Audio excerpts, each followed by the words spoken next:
My name is Dr. Nika Davis, and I want to welcome you to History 1301.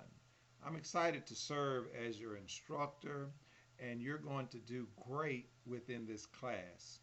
A couple of things about me is that I've been working in U.S. history for about 25 years and in the community college for about 10 years. And I've had the privilege to teach at several schools, and Blinn is my most recent opportunity. And I'm looking forward to sharing with you my experience and us journeying together in U.S. history.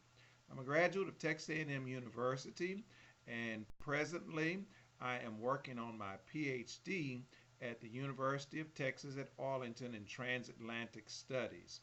Some of my special interests include the Cold War, Caribbean history, and also African American history, specifically in the 1850s, 1860s. Sometimes this era is called the antebellum period of the 19th century.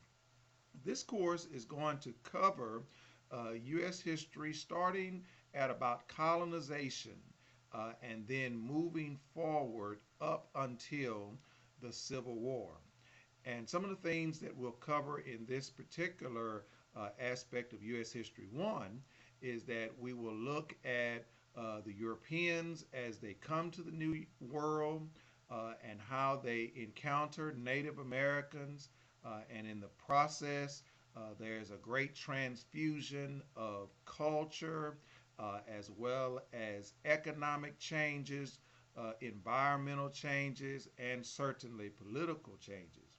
Then we'll look into a time frame called the New Republic, where the United States will be formed. The new American colonies will fight for their independence and all those things relating to the American Revolution, and then on into the early 1800s, where the country's government is established and various issues arise, such as tariffs and banking, Western expansion, and of course, slavery. And so these are some of the topics that we will cover. We will look at central themes in this era, and one of them is universal suffrage that comes up during the Jacksonian era in the 1820s. As we move on into the 1830s, there will be questions as to what to do with new lands that the United States will acquire as a result of expansion. And then in the 1840s, the Mexican-American War, and how all of that will constitute the United States trying to stay as one country, fighting against the tendency of sectional conflict. So there'll be a lot of information that we'll cover, but you're going to do well.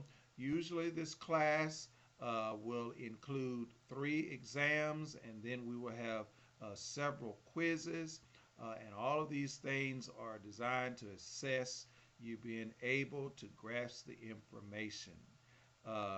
I'm looking forward to an outstanding time with you, and I hope that you will learn a lot in U.S. History 1301.